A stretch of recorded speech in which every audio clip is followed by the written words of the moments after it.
So hello there and welcome to a brand new episode of the DNF1 F1 Podcast, a show where we take all the latest news, gossip and events and relay that back to you for a bit of healthy banter and discussion for your listening and viewing pleasure, depending on which platform you choose to follow us on.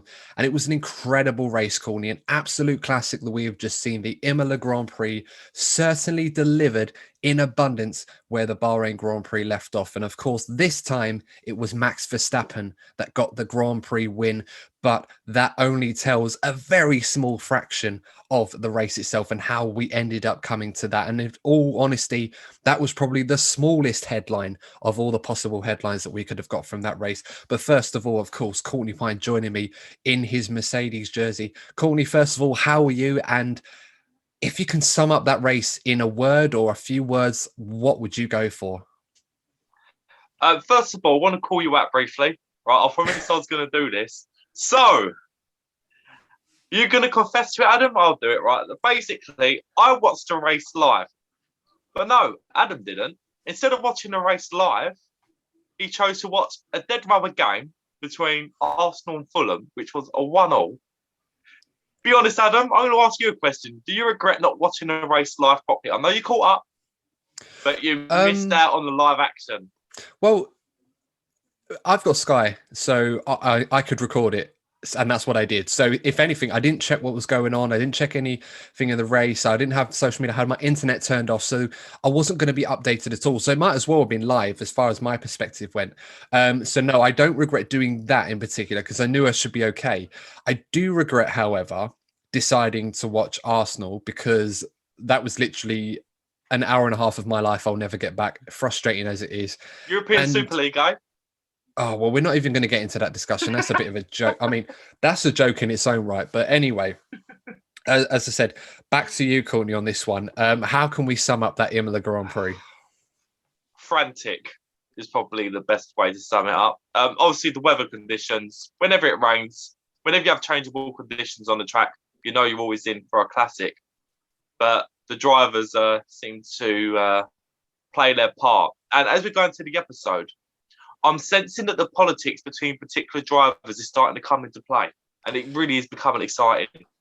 It is a little bit, actually. And you always get to certain points of the season where sort of driver politics or team politics sort of takes shape, if you like. But never so early as this, for all the right reasons, I suppose. But I suppose the way this season is going, what we effectively have in terms of a championship could create opportunities here where every single race is going to count for so many different reasons, so up and down the paddock. You literally cannot afford to lose an opportunity, especially today. And I think the best way we can do that is to get straight into it, Courtney. Now, as we've already said, Max Verstappen won the Imola Grand Prix today. He bounced back after failing to capitalize on the pace of the Red Bull in Bahrain. A lot of it probably owing to the team strategy Red Bull adopted. And of course, Mercedes and Lewis Hamilton equally playing their part to get the win as well. But today, well, you wouldn't have thought that Bahrain was sitting in the memory banks of Max Verstappen. It was a brilliant start from him after what was a very difficult qualifying session where Red Bull probably I certainly felt that they would get on the front row and get pole position, possibly with both of their cars, not just the one. They didn't. And of course, Max got a great start in the tricky conditions. And despite the pressure Lewis put on him at certain stages in the race, it was a faultless performance from Max Verstappen. It's certainly the right way to respond to the gauntlet that Lewis Hamilton and Mercedes would have laid down on him following the Bahrain Grand Prix. What I liked about it, though, at the start, obviously at the chicane, there was a clash between Lewis and Max, and Lewis got a little bit of damage to his front wing. Guess it wasn't too detrimental to his race, but I didn't hear any whinging. They both got on with it, and there seems to be at this point. There seems to be a healthy respect between the two drivers. And I think that sometimes helps a racecraft because if the two drivers have that kind of respect, it means you're going to see a better quality of racing. So that bodes well for the rest of this championship. But apart from the big moment from Lewis, which I'm sure we're going to go on to later on, I think the pair of them showcased how talented they really are today. Yeah, absolutely. And I think we're obviously going to go through the race as it happened from even before the start of the race, some of the things that did happen. But since we're here, I might as well ask you about this incident, Courtney, between Max and Lewis. Obviously, Max Verstappen got a great start. Lewis was found himself sandwiched in between the two Red Bulls in the wet conditions, certainly not the dry conditions we were expecting. And Max got into turn one around the inside. Lewis was around the outside. And it got to a point where Lewis just ran out of room. Did you feel that Max had forced Lewis wide, or did you feel that that was just a position where round the outside into turn one, it was always going to get narrow for the car on the outside? Do you think Lewis perhaps probably should have backed off and let Max go, or do you feel that he had the right to be there? Max did nudge him a little bit, but at the end of the day, it's the first lap of the race. These things happen. Like if it was a race-defining moment halfway through the race, maybe there'd been a bit more to discuss. But these things happen, and I'm pleased that the stewards didn't interfere with it and let it have an effect on our race, because we were very critical of how the stewards handled the last race. So I'm hoping lessons were learned from that. And again, it just means that if the stewards are consistent like this, we are more likely to see better battles between the two as we go through the season. Yeah, absolutely agree. The stewards, there was no need to intervene. I think for the benefit of the broadcast, they noted the incident according to race control, and then said there was no further action, just so that anybody that felt that some retrospective action was required could just be told there isn't any. And you're absolutely right. There was no grounds for any intervention from the stewards at all. In my opinion, I felt that, Lewis was around the outside and wet conditions. He was not, he was alongside Max, but Max had the corner. And the way that corner goes from left to right, almost like a chicane, you kind of feel that if you're on the outside there, you have to be ahead of the car further into the corner than Lewis was in order to warrant having that corner for yourself. Lewis wasn't, and Lewis did try to turn into a little bit, but Max was not going to move from his racing line, and he had the racing line. So what I felt Lewis might have thought that Max had forced him wide was that there was just no room, and that Max was just not going to move out of the way, which he's entitled to do. Fortunately, Lewis was able to continue with no more than a damaged front wing end plate. And to be honest, Courtney, the first stint that Lewis put in, they were trading off times all the time, Max and Lewis, despite Max building up a little bit of a lead. It didn't really seem to affect Lewis that much at all. Yeah, before the start of the season and maybe qualifying in Bahrain, I was very concerned that Red Bull were going to run away the way Mercedes have done in recent seasons, but it's certainly not the case. We've gone to two different circuits with different characteristics, and it's clear as close between the two teams. We've still got 21 races left, fingers crossed. And putting together what we've seen in the first two races, I think we are in for a cracking season, and we should all be excited about it. Yeah, couldn't agree more with you on that one. But of course, let's backtrack a little bit, because we're talking about conditions in a race that were not expected. I mean, people were talking about the potential for rain being a factor in this race for a good number of days before the race itself. And 40 minutes before the Grand Prix started, the heavens opened. It started to rain over at the early parts of the circuit, and it was drier towards the end of it, and it caused all sorts of chaos. I mean, we had Bottas complaining of a rear puncher, starting well down the order in 8th after a below par performance in qualifying. We had Lance Stroll having issues with his right brakes, were on fire at the rear. Fernando Alonso, one of the masters at Imola, won the last time he raced at Imola, ended up crashing into the wall on his way to the grid, which required a new front wing and a nose cone. Well done, Alpine, for getting that car back out on track. And then we had Sebastian Vettel having issues as well, which caused him to start from the pit lane, which was a shame for Vettel, because as we will get into in this race review, I thought Vettel drove fairly well today. It was just a shame that, once again, being bogged down through no fault of his own, if he was able to have the similar fortunes to his teammate in terms of where he started the race, he may have well found himself embedded in the points at the end of this race. Not to be, unfortunately, but we will get into that. But let's crack on with the actual race itself. I suppose first thing we have to say is congratulations to Nikita Mazepin, who completed his first lap in Formula One and did also complete a race with, although he wasn't free from the odd moment of controversy, not necessarily his own doing, unlike qualifying where he's not going to be top of Antonio Giovinazzi's Christmas card list, but getting involved in an incident early on with Nicholas Latifi, which saw Nicholas Latifi unfortunately have to retire from the race after a big crash before the Tamburello chicane after Agua Minerale.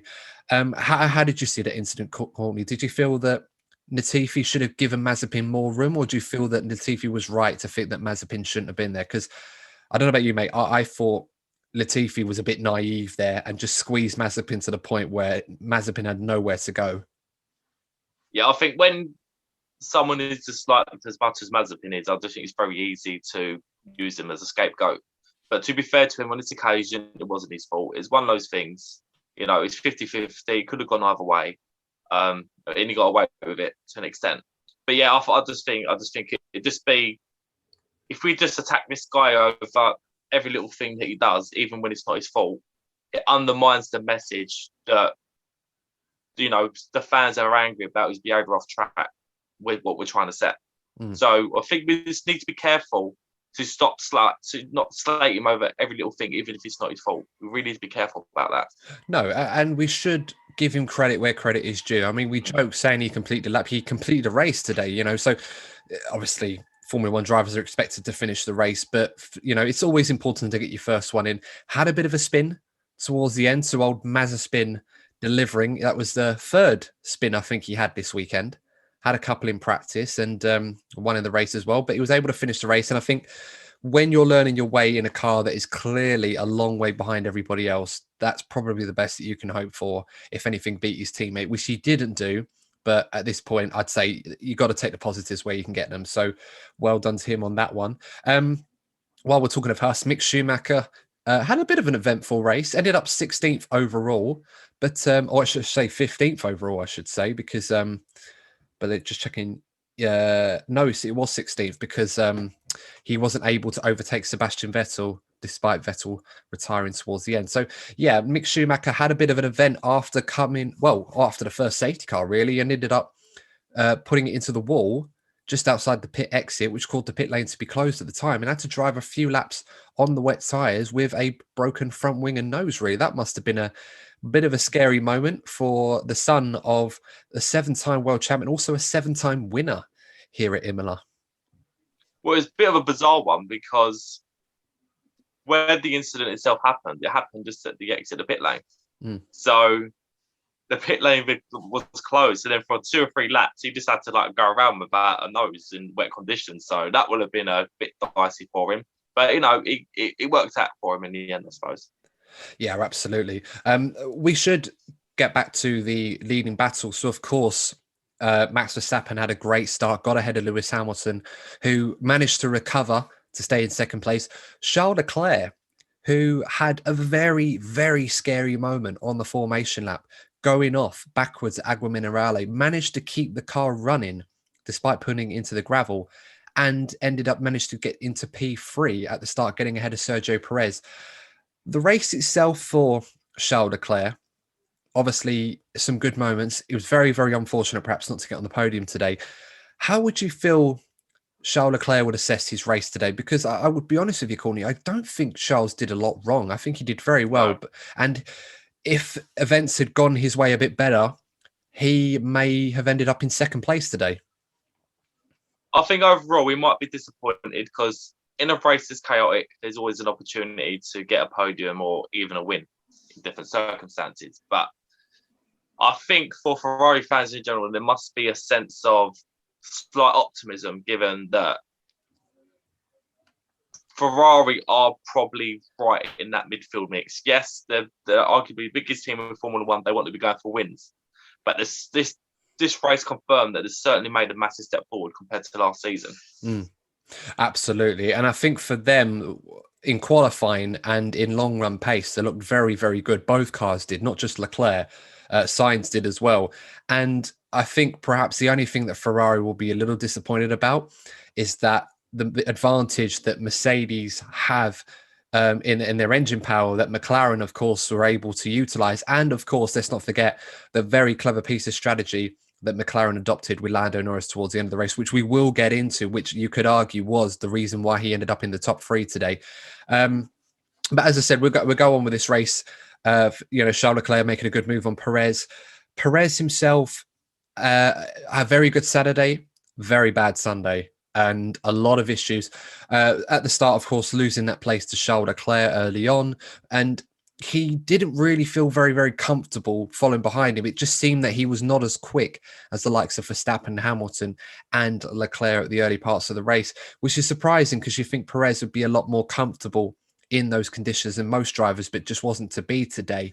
And then it got worse for him. He made that mistake at turn 9, which saw him go very wide at the safety car, losing a place to Ricciardo and Gasly, which of course Ricciardo slowed down to allow Perez to take back, despite the fact, as far as my understanding was concerned, that if you lose a place by an error like that under the safety car, you can't take that place back. And it proved to be, with the stewards giving him I believe it was a 10-second, was it a time penalty or was it a stop go? Because they got it stop go. Yeah. Yeah. Which was about 35 seconds. If you include the 25 seconds sitting in the pits and 10 seconds added to your time. Sergio Perez at that point of the race, Courtney, we'll get into the big question regarding his seat at Red Bull, but after the recovery drive he put in Bahrain, he needed to deliver on a good performance, which he put in qualifying. Would you say he would be very disappointed with how his race turned out? Of course. I mean, it's so easy to get carried away on so many aspects after 2 races because they've both been great. However, it seems to be becoming apparent that there's quite a sizable gap between the 2 top drivers at Mercedes and Red Bull and their teammates. You know, it seems there's becoming a bit of a trend with whoever partners back Max Verstappen. But I think that's another example as to why it's becoming more and more apparent how exceptionally talented both Lewis and Max are. Yeah, no, it's absolutely true. And obviously we're seeing that those 2 guys really shining for their teams respectively, whereas their teammates obviously have plenty more to do. And we will get into Valtteri Bottas a little bit later on. But that second seat at Red Bull, for all jokes aside, does seem to be quite cursed, because as the race went on, Perez found himself back in the upper echelons of the pack, challenging the likes of Leclerc, Norris, Ricciardo and Sainz. And even then, you probably thought Perez might have a car here that can get him back into the top 2 alongside his teammate. But instead, he ended up making a mistake at the Villeneuve chicane much later into the race, quite similar to what Alex Albon did in a similar circumstances last season. And he didn't retire, but he pretty much threw away all that good work. How long do you feel that Red Bull will give him leniency in terms of errors like these? Because not to mention the fact that this is a lot of points being thrown away from the Constructors' Championship perspective, especially on a day when Mercedes only had 1 car finishing as well. But, you know, this is not the sort of driving that you'd expect from Sergio Perez. And whilst he himself said he reckons he could have got pole position, he needs to eradicate little mistakes. He drove well in Bahrain, but today he was complete opposite, in a good position, and just let it get away, not just once, but multiple times this weekend. How much leniency do you feel Red Bull will grant Perez if he continues to drive this way? There seems to be another trend developing at Red Bull. You know, we've seen it. We saw it with Gasly. We saw it with Albon. I don't know. It seems to be more than just a coincidence now. You know, last season, a pair of us were constantly chirping about Perez. The guy is clearly a very good driver. It just seems at the moment a competent driver goes into that second Red Bull seat, you know, since Ricciardo left, it just seems that they lose their confidence. We don't know what goes on behind the scenes. I don't want to cast in excursions, because at the end of the day, we're not there. It just seems that environment, similar to how we saw with Sebastian Vettel at Ferrari, it seems to be a bit of a soul destroyer. And at the end of the day, when you're in a sport like Formula One, you need to be confident or you're going to be exposed. Absolutely. And, you know, I think a lot of the number 2 drivers that are appearing in these big teams now they've been a bit slow starting. Ricciardo, despite the fact that he was nowhere near the pace of his teammate, finished in the top 6 today. And I think McLaren will still be very happy with that, knowing that Ricciardo is only going to get faster and faster and faster once he gets up to the speed with his car. And I think it's fair to say Lando Norris has been performing incredibly well. And we will talk about him in a moment.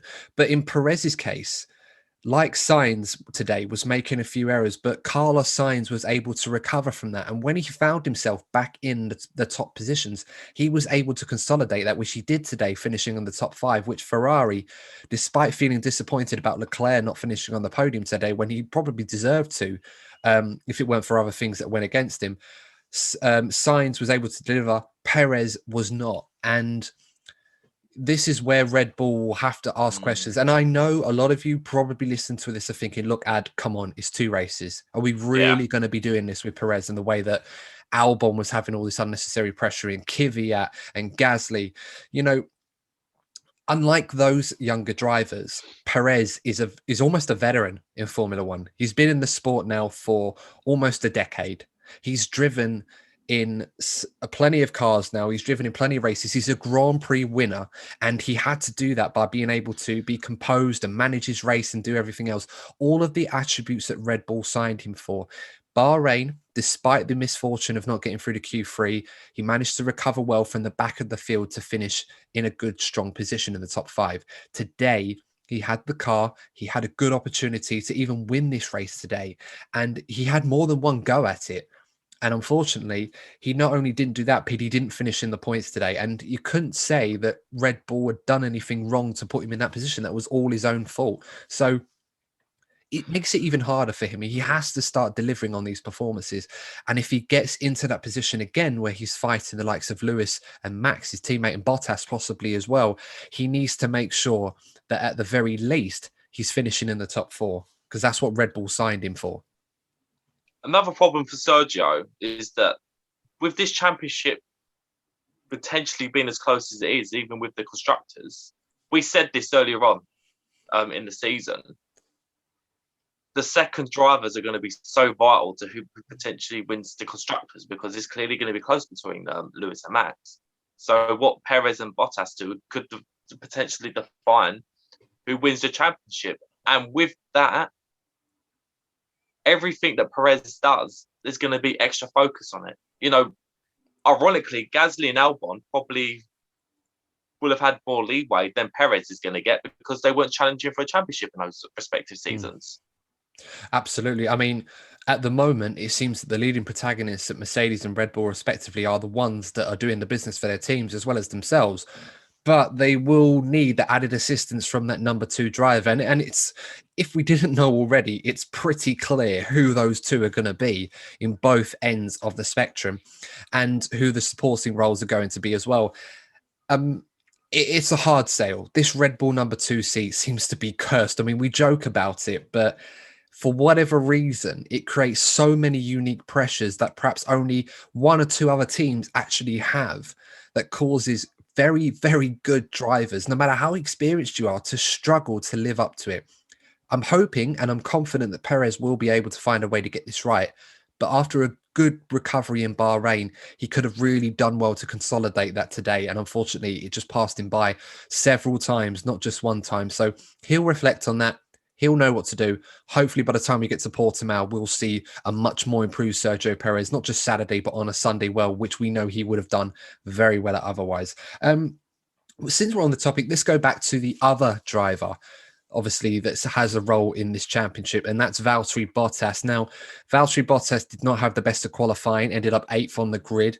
The weather may have proved to have been an opportunity for him to recover a lot of that deficit, where it would have been a difficult track to pass on anyway. Having said that, Valtteri is not exactly the strongest wet weather driver either, so that was obviously another hurdle we had to overcome. But unfortunately, it kind of ended in a very dramatic fashion for him, where he had that collision with George Russell. Before we get into Bottas's race, Courtney, let's talk about that incident. How did you see that? Did you feel that it was more Valtteri moving over too much to cause Russell to be a bit off-put, which caused that incident? Or perhaps did you feel George Russell was a bit too adventurous at high speed, or did you feel it was a bit of both? Because it was a huge incident and probably not an easy one to determine who was at fault if it was one person. It did seem to edge more against Valtteri Bottas. He seemed to be a little bit more to the right. Maybe I'm reading too much into this, but I sensed the growing tension between the 2 drivers, both going for that same seat, played a part in this incident. You know, and that's what I said at the start.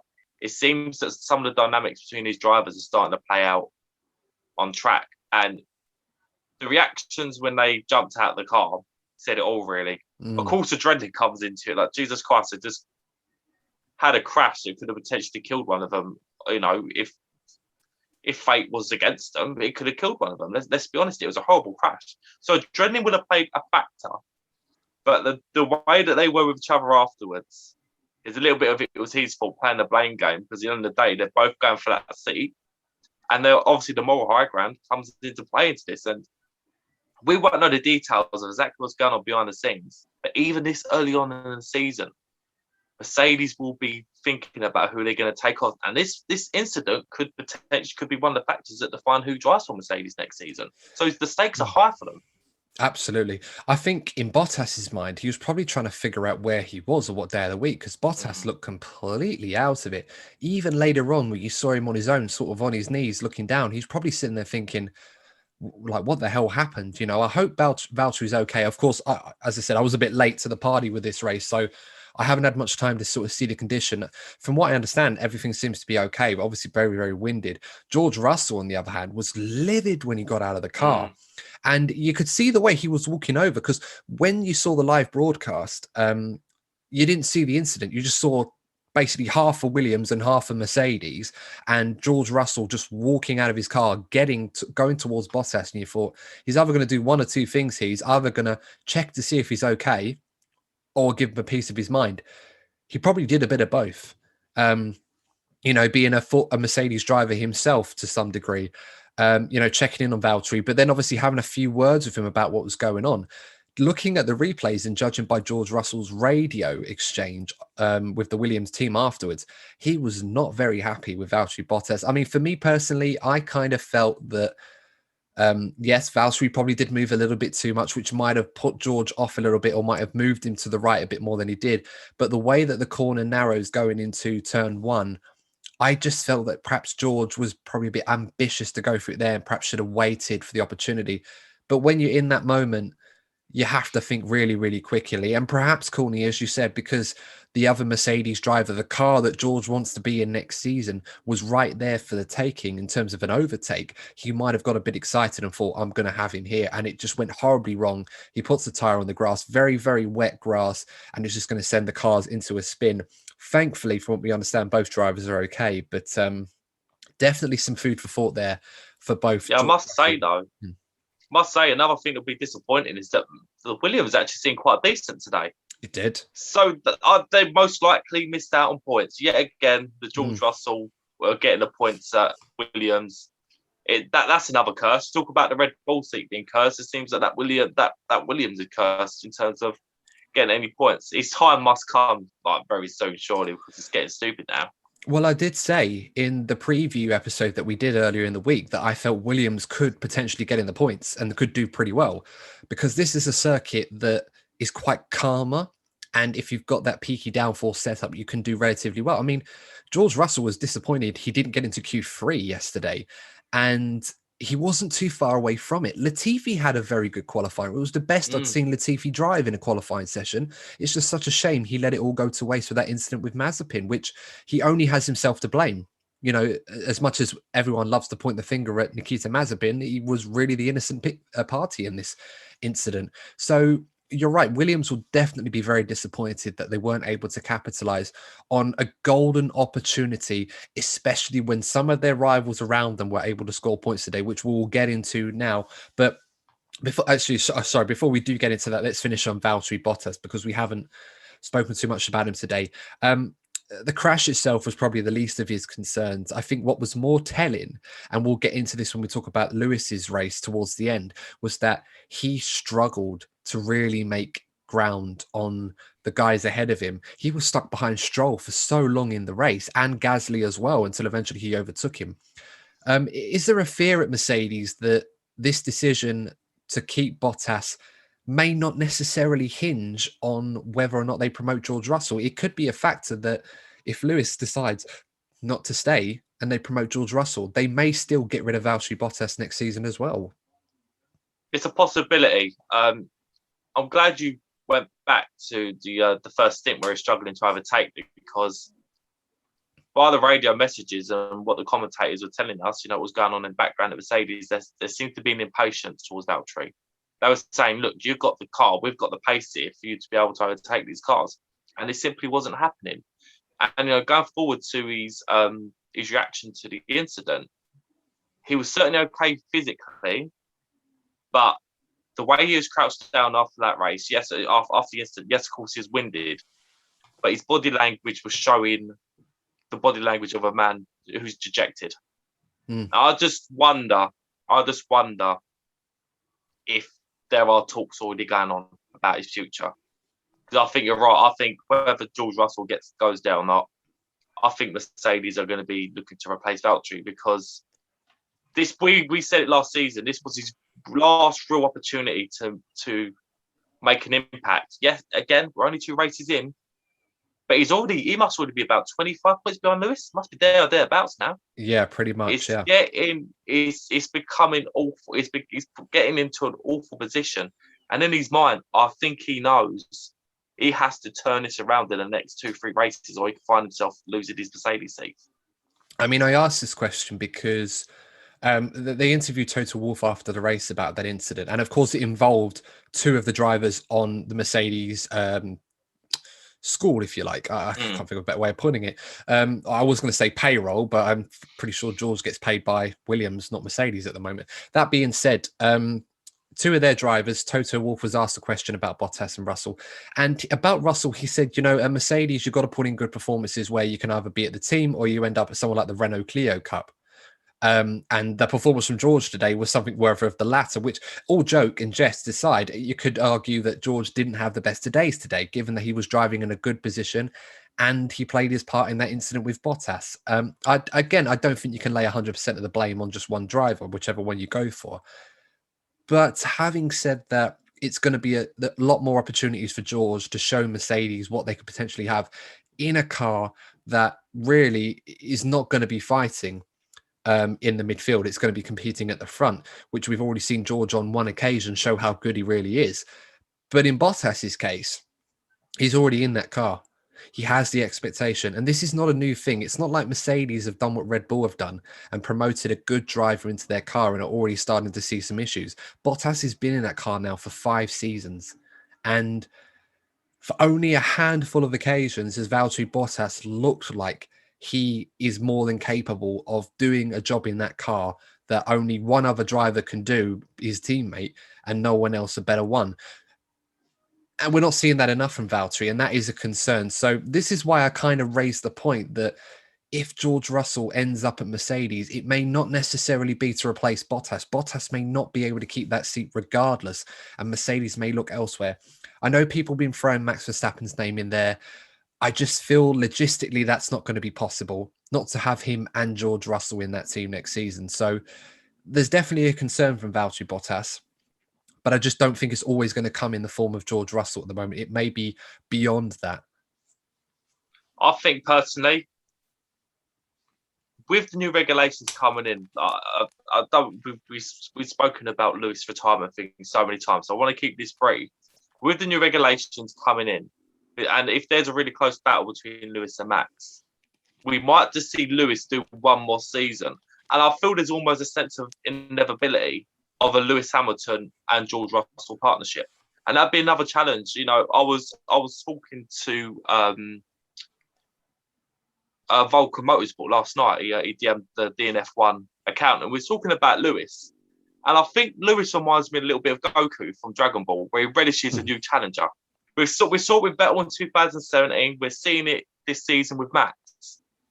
And I think that Lewis would actually relish having George Russell as a teammate. So that might be a kind of dynamic that you might see Lewis give the new regs a go and have George Russell as a team. At this point, I think that's the most likely outcome. It's certainly the more, how would you put it, appeasing lineup option at Mercedes. I think if Mercedes had to choose what would be the best lineup post Valtteri Bottas, it would be Lewis Hamilton and George Russell. Because if you had George Russell Bottas, you'd rather keep Hamilton instead of Russell, because you've got the option there to have a guy leading the team going forward. You don't really want to put George Russell in there if he's not going to be Hamilton's teammate. On top of that, you definitely don't want to put George Russell in there with Max Verstappen, because you're going to end up with a Hamilton-Rosberg 2.0. Yeah. If you thought that one was tasty, can you imagine how much this one would cause fireworks, given that we've got the best driver of this current new generation of drivers, and you've also got one of the other best drivers in there as well, a guy that's not even been close to having a taste of success in Formula One, other than one occasion. And you really want to put him in that. I don't think Mercedes or anybody would dream of wanting to handle that, let alone Max or George themselves. So, yeah, it's one of those where I think Valtteri just has to be very, very careful now and has to start delivering sooner rather than later, because that decision to stay in the team may not necessarily be reliant on what George Russell does for the rest of the season. So, let's move on. Of course, we've got to go back to the leaders at some point, but we're going to have a quick word now on a few other teams before we get back to that. I want to talk about Aston Martin. Aston Martin, again, 7th place for Lance Stroll today. A very good day. Despite what happened to Sebastian Vettel, I think he drove rather well for most parts of this race. He was very unlucky at the start to beat Bogdan. He also had the stop-go penalty because the mechanics didn't have the tyres on the car 5 minutes before the start of the race, despite the fact he ended up starting for the pit lane. But Vettel was pretty feisty and drove rather well. And if it wasn't for that gearbox issue towards the end, he wouldn't have finished in the points. But if he hadn't had those issues, he'd have been up there with Lance Stroll today, fighting for some big points. So are we starting to see Aston Martin really start to pick up their pace now and find some gains and perhaps showing their hand in this midfield battle? It's certainly encouraging, particularly for the drivers. You know, the hope for Sebastian Vettel was that he would be able to turn it around after his, dire time at Ferrari. Bahrain was a bit, is this going to be a continuation? But yeah, it was a scruffy race, but the things that went wrong were kind of out of his control. Given what he had in front of him, he made the best of what he had. And it's encouraging. And the problem for Seb is that he needs a couple of incident-free races, because look, he has the ability to turn it around. We all know that. But going into the next couple of races, he needs to keep it clean. And he just needs a little bit of fortune on his side as well. Because I think once he has a couple of stable races, we might start seeing him spearheading Aston Martin right into the top of the midfield again. That's certainly the hope for them anyway. Yeah, I mean, they didn't have, it wasn't without their little problems. I mean, Lance Stroll had a bit of issues with the shifting. Vettel did as well. So gearbox issues either side for both teams. But I would say on the whole, if it wasn't for those issues Vettel had, he would have been running pretty well in the points. So I think Aston Martin should be happy where they can be. Still plenty of work to do, and they still look a long way off the likes of McLaren and Ferrari, at least. But they do look pretty handy at the moment, at least in Lance Stroll's hands. Hopefully Vettel can continue to progress and perhaps be rewarded for more performances like what he put in today. Because I think, as I said, he drove pretty well under the circumstances. We should also talk about Alpine. Alpine brought a lot of parts to improve the car this weekend. They got a point in Esteban Ocon, who has had a pretty good weekend, out-qualified Fernando Alonso, also beat him in the race. Alonso finishing 11th, doing well despite that incident at the start of the race. How big a point is this for Esteban Ocon? He needed to put in a performance at the earliest opportunity to beat Fernando Alonso. He did that today without any real major issues. Would you say that perhaps more performances like this from Ocon will be enough to convince Alpine to keep him on for next season? Well, a couple of things bearing in mind, you're right. Ocon's one of the drivers that are sort of in a perilous position. All he can do is beat his teammates. So this is certainly a good start. We've got 21 races left. But if he carries on, at least at the standard that he set today, it's certainly going to make it difficult. But I think another thing we must consider is how well Pierre Gasly does at AlphaTauri. Because I think it's pretty clear that there is some weight behind these rumours that Gasly's looking to join Alpine. So even if Esteban Ocon does okay, I think if Pierre Gasly has another exceptional season, I think it's going to be difficult for Ocon. But all Ocon could do at this point is worry about his own performances. And the performance he put in today is a good start for him. Absolutely. And, all things considered, I think Alonso did rather well to get back into that position alongside his teammate. I'll be disappointed that he didn't get a point today. But Alpine definitely improving and once again scoring points again today where they were unlucky not to do so in Bahrain because of the issue Alonso had in that race. Let's also move into Alfa Romeo. Not a lot to be said on them, but Kimi Raikkonen, the experienced, the veteran, managing to repeat that ninth place finish he got last season. He did it again, and in a race where all the chaos was going all around Kimi Raikkonen, but he pretty much just drove his own race, and as a result, was rewarded with a ninth place finish. Pretty good day for Alfa Romeo. I said they might be involved in the points, and despite the qualifying performance that they had, which was terrible, both cars going out in Q1, Kimi certainly doing a good job today, getting in the points. Well, with races like this, the talented drivers always shine, and despite Kimi's commitment issues in the past, we always known how talented he is. And this race is one of the races that, as we saw from Lewis, from Max, the old boy still got it. Kimi's, as you get older, you start to slow down a bit. But I think this is an example that Kimi's still able to put in the performances when need be. So I think he'll be hoping for races like this because he always seems to be there. In a race where it's chaotic, Kimi always seems to find a way to stay out of trouble and to pick up good points for Alfa Romeo. And they're certainly going to miss him next season, aren't they? Well, this is assuming that he doesn't continue next season. I mean, as I said, Kimi Raikkonen will keep going for as long as he wants to.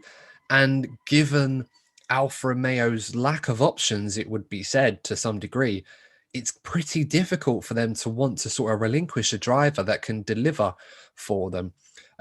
We've kind of touted the regulation changes in 2022 as the time when Kimi would move on. But for all intents and purposes, whilst he's the one delivering the points for them, I can't quite see why they'd be so reluctant to keep him. I don't think they are. I think they'd want him to stay. So we'll have to wait and see. It could depend on what Kimi wants to do in the end.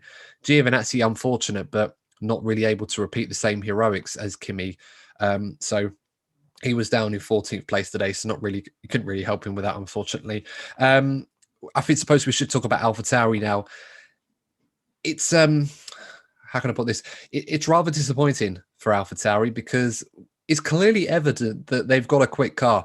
We still don't know where they fit in the overall pecking order. I would suppose if I was to take a stab at it, I would say they're behind Ferrari and McLaren in terms of overall performance in that midfield and ahead of everybody else.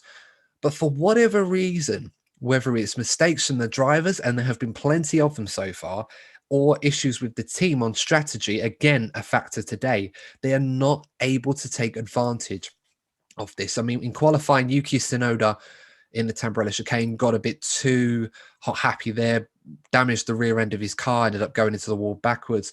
He is getting increasingly frustrated on the radio. I think the more that we're hearing of Yuki Tsunoda in F1, literally we're going to have to get this kid a swear jar. I mean, Yuki, do you kiss your mother with that mouth? Come on. But I mean, I loved watching Yuki Tsunoda drive in the junior categories, and we didn't get much radio communication. But even when we did, it was nowhere near as blue as the language he chose as it is in English. I mean, I guess if you're learning English as a second language or any other foreign language, you're going to be using the swear words perhaps a bit more than the natives do. But Yuki, wow, you've got to... He might be small in stature, but he's certainly high in passion and enthusiasm. So that is very much tall in that regard. But again, another difficult race for him. It wasn't a clean drive for him. He had a few issues early on in the race, had a few mistakes. Pierre Gasly as well on the wet tyres for a long time. It proved to be a strategy that might have worked, but when the rain started to stop falling and it didn't come as AlphaTauri were hoping it would, they tried sticking him out for as long as possible. And to keep it in that window before the dry tires come on. But I think they've realized very, very quickly that it wasn't going to work, especially when Ocon, who also was on the wet tires, chose to pit earlier and ended up catching Gasly on the intermediate tires after stopping a time off.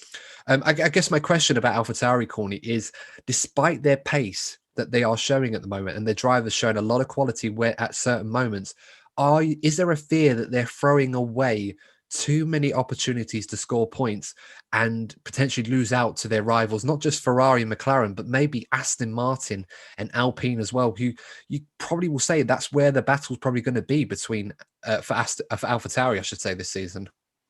They've certainly got time to turn it around. we've got some races coming up where they could do quite well. And to be fair to them, they took a gamble today.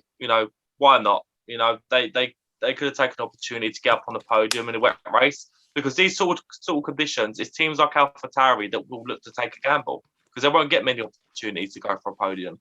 So they probably thought, if this works out, great. But unfortunately for them, on this day, it didn't. But on another day, it could have worked out well for them. So, it's unfortunate for them. But like Aston Martin, they just need a couple smooth races to get into the groove. Absolutely. But we've done the analysis on a lot of the teams now. Let's go to the battle at the front. And one of the big moments later on in the race, I think it was at lap 38. Of course, we've gone through the pit stops, gone to the dry tyres. Max Verstappen came in a lap earlier than Lewis Hamilton. It seemed that Lewis might be able to get ahead of him and overcut him after putting in a few quick sectors, but he had a long delay pit stop. I think it's fair to say that given the speed Max was traveling, even if Lewis had a world record pit stop, Max probably would have still got ahead of him. But as the race progressed on, the big moment when Lewis Hamilton and Max were sort of trading fastest laps, and the gap was around about 4 seconds, and then it got closer because of the traffic. Then it went back to around about 3 or 4 seconds. Lewis made a very uncharacteristic error going into the hairpin and almost completely retiring from the race, almost beaching it in the gravel, getting stuck to the point where he had to reverse back onto the track and then rejoin. At that moment, Courtney, what must have been going through your mind when Lewis Hamilton did that? Because I saw that and forgot that Bottas was out of the. Forgot that I didn't see Bottas was going to be out of the race a lap later, but I thought that was Bottas at first. Because we're so out of character. You do expect it to be Bottas. A little bit arrogant of us to think that, but nonetheless, that's where we are. But it was the nature of the track as well to come into play, because I think it was George Russell, funny enough. I don't think George Russell was being too generous about letting Lewis Hamilton overlap him. And so Lewis had to go onto the wet patch, which is that character. I'm not going to go blaming George. It wasn't Lewis's fault. But he uncharacteristically went for, I think he's so desperate to keep up with Max. He got caught in a moment, went onto the wet patch and went sliding off. And at that point, I thought, this is it. This is it. He's out, and he's going to have to be playing catch up. I thought, is this going to be like 2016 or over again?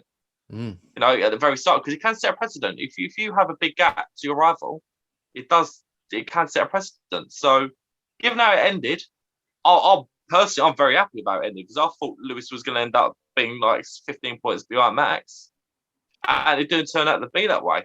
So, certainly, all things considered, I think Lewis Hamilton fans should be very happy with how things ended. I think they should be very delighted. I'm not going to take anything away from the recovery drive that Lewis put in towards the end, but I will say this. He was very, very fortunate of what happened next between Russell. But of course, nobody wishes for something like that to happen.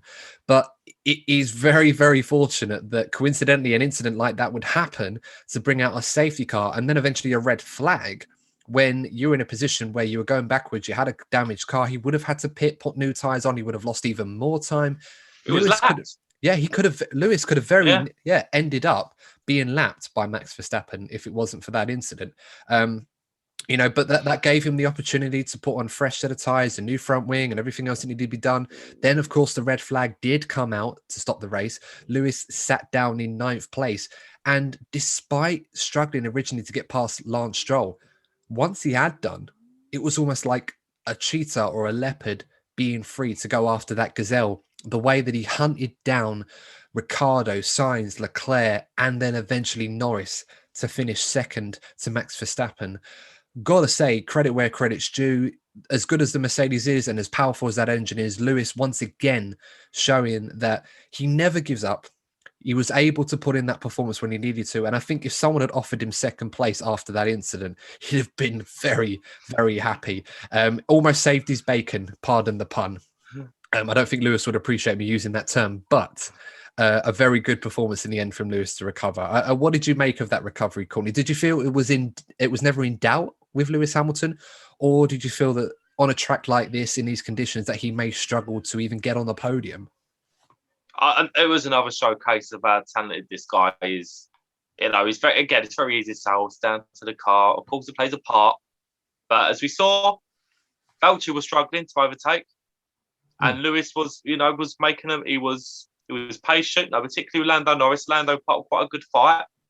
But instead of making rash decisions that other drivers could have, he remained patient and made the overtaking when it was possible. I think the Leclerc one was actually quite impressive as well. Mm. He just waited. He just waited for the chance for Leclerc to, because where Leclerc was in and around the second of Lando, Leclerc had DRS to start with, but Lewis waited until Leclerc didn't have DRS, and he was just quite methodical.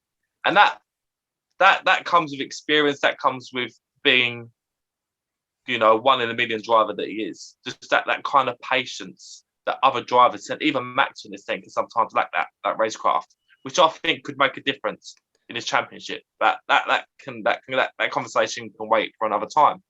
Well, I think But it's just another example. It was absolutely another example why I feel Lewis doesn't get the credit from the general F1 fan base that he deserves, particularly from the younger generation, because they've known really nothing but Lewis dominating. They think it's down to the car. Lewis is an exceptional driver, and he definitely deserves the credit for it.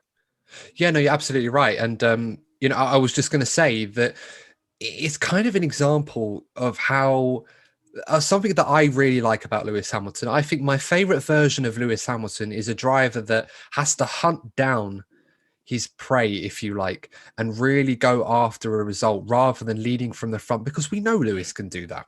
We know all the greats can do that. Max Verstappen has proven today that he could lead and win a Grand Prix that he was supposed to win to some degree, although he did have to earn it at the very beginning. It was certainly no smooth sailing, again in wet conditions. But, I always prefer seeing Lewis have to be put in a position where he has to hunt down positions and really fight hard, despite any advantage you might have in machinery, whatever you want to, however you want to quantify it. On a track like Imola, you think that would probably count for less than it does in other circuits. But today, it's really refreshing to see Lewis not be bogged down by something like this and really go after it, even though he knew that a chance at winning was probably gone once Max had checked out. But to pick off those drivers one by one, I mean, it was impressive to see the way he got past Leclerc quite easily in the end. And then eventually when Lando made it quite difficult. And I always found that quite interesting because Lando had that Mercedes engine. He had that power, the power level that Lewis had behind him. Leclerc clearly did not have that advantage. And I think Ferrari will probably say the reason why they ended up finishing outside the podium today is because they had a Ferrari engine in that car and not a Mercedes one. Not really an excuse, but totally understandable. And I agree. I think if Leclerc had equal power behind him than Norris and Hamilton, I think he would have come second today. But, that's always ifs and buts and maybes. Exactly. But in Lewis's case, very, very impressive in a race where, as I said, I don't think enough people are saying this. I think it was very, very fortunate that what happened after his incident happened to sort of spare his blushes, but he took full advantage of that to sort of limit the damage that he had suffered, and also getting the fastest lap, which critically allows him to keep the lead in the Drivers' Championship after 2 races. But it's always nice to be leading the championship at any point. It's something that Max Verstappen still has not done in his Formula One career. But before we get into Max, to round off this episode, I want to talk about Lando Norris. We haven't mentioned much about Lando today, and it's a crime because we probably should have done, and we're going to do that now. But we said before the start of the season, and I said countless times, Lando is very, very good on a Saturday. Very good qualifier, brilliant over 1 lap.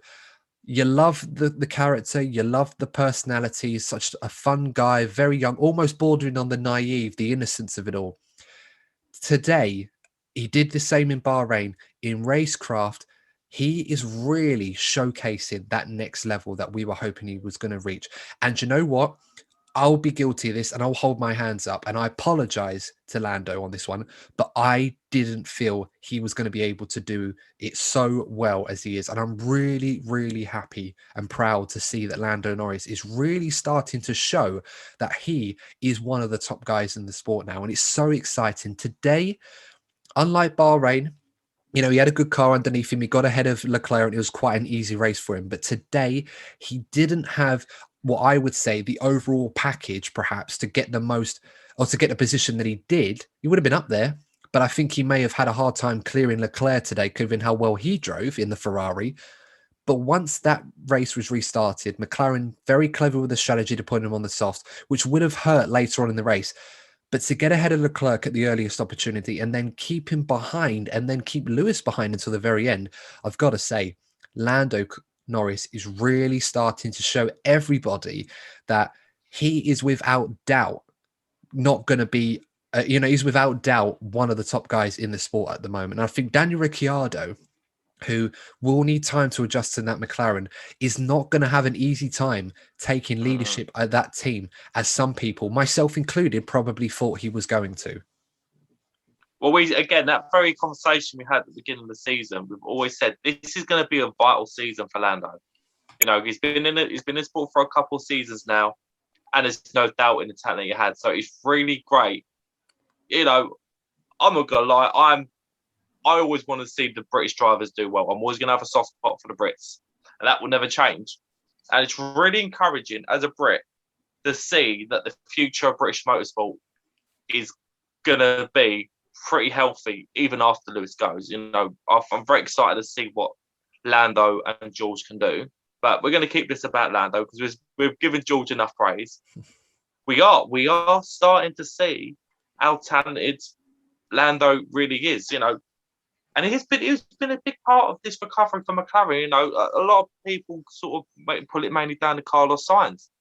Lando's played a big part in this. He's helped not only with his talent on the track, but what his personality does for the team. That energy that he brings has certainly been a part of that rejuvenation for McLaren. And it carries on going the way he is. You put him in the right car, he could well be a championship contender in years to come. Well, absolutely. And of course, we should stress that Ricciardo will need a bit more time to get used to this McLaren. And we know Ricciardo will be up there. He's still delivering good performances. He comes sixth again today. That cannot be snuffed at. The only ones that beat him was Max Lewis, his teammate in the two Ferraris. That's not exactly a bad thing. And we expect him to really up his game at some point. But right now, Lando, despite some doubts people had, despite some doubts I had, he is really proving to be the de facto number one driver. And I'm so happy to see Lando Norris really raise his game now to be a serious contender, not just on a Saturday, but on a Sunday too. And I'll be honest with you guys, I will be very surprised if I don't see another Lando Norris podium this season. I think this kid is showing some real maturity and real talent. And long may that continue. I think McLaren have got themselves a real good young talent on their hands in Lando Norris. But let's go to the final talking point of discussion, Max Verstappen. We haven't mentioned too much about him today. Got the win today. Oh, so critical. I said countless times going into this race that this was a race I expected Max Verstappen to win more so than in Bahrain. And it was probably just as hard, even though he didn't have to fight Lewis too much, in terms of overtaking him. But today, the strategy call was spot on. Red Bull were aggressive in putting him on the dry tyres first, a lap before Lewis. It paid off for him. In the other way round, Mercedes might have been able to undercut him, and it could have been a different story today. But he didn't put a foot wrong, Max Verstappen. He just drove the race as he needed to, quite comfortably in the end. He got away, checked out at the front in the restart when he could have been under pressure from Lando Norris on the softer tyres, and he got the win. May not have been the fastest lap, but you know what? I'd rather him take the win than try and go for fastest lap like Lewis did and end up making a mistake and throwing away 25 points. That's the bigger picture you've got to look at here. Exactly. So despite only being a point behind Lewis Hamilton, it certainly is game on today from Max Verstappen and Red Bull. Courtney, how impressed were you today by Max Verstappen and Red Bull compared to where we were 3 weeks ago in Bahrain? Well, what he'd done at the start was, again, that's another showcase of how good he is. It was fair. He was bold, but it was fair. And Max is showing that hunger that we've always known that he had to win this championship. And he is. And Red Bull carry on going the way they are. He is going to push Lewis to the very end because there is no doubt in how talented he is. I must say, his race wasn't perfect. He had a little spin at the end of the safety car, which could have cost him dear. It was a second or so behind, but, before being getting caught behind the huddle of the Ferraris and McLarens, etc. So he didn't have 100% the best race. And that is why, personally, I'm going to give driver of the day to Lando Norris. I think Lando Norris is one of the only drivers to, be flawless in what was a chaotic race. But let's not take anything away from Max. Great performance, just the bounce back he needed. And, well, the championship is only 2 races in. But I think we're in for a really close championship. With the way that these two are performing, I can see this going the whole season. Absolutely. And I think Mercedes will feel a bit disappointed because Mercedes looked like they'd made improvements to the car. Not necessarily brought new bits to it, but made improvements in terms of get more out of it, as we knew they probably would. And they probably fancied themselves in this race. Perhaps they didn't probably say it or as openly, but they certainly were a lot closer to Red Bull this weekend than they were at Bahrain. So I think that even though Lewis managed to recover and get second place, they probably felt they could have got a bit more out of it, especially after qualifying yesterday. Lando Norris, Courtney, one more thing I will say on this.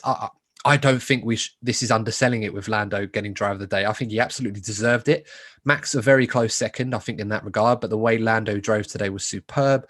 And I would go on a limb and saying that despite the battle between Max and Lewis at the moment, Lando's probably been the best driver, value for money so far this season. I know we're 2 races in, but the kid has done literally everything required and more. And the only 2 people that have beaten him this season are in considerably better cars, for lack of a better way of putting it. But fully agreed, mate. Fully agreed. But for the final point, of course, we're going to go into Portimao in the next race in a couple of weeks' time. This championship is going to have a lot of ups and downs. Are we seeing the hallmarks of a potentially classic championship battle between Verstappen and Hamilton? Do you feel now that you feel more confident that Red Bull and Max Verstappen, after what we saw today in response to Bahrain, may actually have what it takes to take this championship all the way? I think they do, but only because of Max. Christian Horner made a comment at the end of the race. He reckons that Mercedes could well have the upper hand in terms of pure pace going into this season. But Max Verstappen's quality will keep them in it. As long as it's close, Max will take them to that level to compete with Lewis. So I think Mercedes do seem, I don't know, I said this in Bahrain, it seems that Mercedes are unlocking pace race after race, session after session. But at this very point, given the arsenal that they have, the combination of the car and the driver in Max, it's certainly exciting, and I think the neutral should be very excited for this season. Absolutely. I'm really excited, and I'm glad it went the way it did today, because I think the last thing fans would have wanted to see is the race go as chaotic as it was, and for Lewis and Mercedes to nick another one today when you probably feel that Red Bull really need to get that first one under their belt. And then obviously we'll take it as we go. But so much more racing to do, so many more stories. And I tell you what, Courtney, we were treated to an absolute classic today, as we hoped we would be following the race we had in Bahrain. So we're 2 down. 21 to go at the most. We obviously have to wait and see on the news on the Canadian Grand Prix and potentially some others in the American region as well. Incidentally, we've also had the announcement of the Miami Grand Prix, which I'm very much looking forward to. I do like the look of it, and I think in the 2022 cars, it's going to be good. And that's going to be on the calendar for at least 10 years from what we understand. So that's always a good thing. And I think F1 needed to tap into that US market a little bit more than they already are. And I think Miami is the perfect setup in order for them to do that. Just letting you know, guys, of course, if you enjoyed this episode, make sure to like the video and subscribe to the channel. It really does help us enough. I cannot stress enough how much your support really means to us and how much it really helps us. So please keep continuing to do so, as this will help this channel grow and we can put out more great content for you. Speaking of content, in this week, of course, we've got the short race review, the Grand Prix in seconds. It's going to be 75 seconds because that was rounded up to the nearest second from Lewis Hamilton's pole time this weekend. So look out for that in the week. And of course, we have got the long-awaited return of the DNF1 Retro Podcast episode. The episode is going to be about the legendary rivalry between Alain Prost and Ayrton Senna, and we focus mainly on the most famous showdown of them all, the 1989 Japanese Grand Prix. Do not miss it. That episode is coming out on Friday on the DNF1 YouTube channel and all podcasting platforms as well. So if you are subscribed to us or follow us on there, make sure you don't miss that out. It's going to be pretty epic, if I do say so myself. All that's left to say, guys, is thank you so much for tuning in. Stay safe, and we will see you in the next episode of the DNF1 F1 podcast. Take care. See you soon.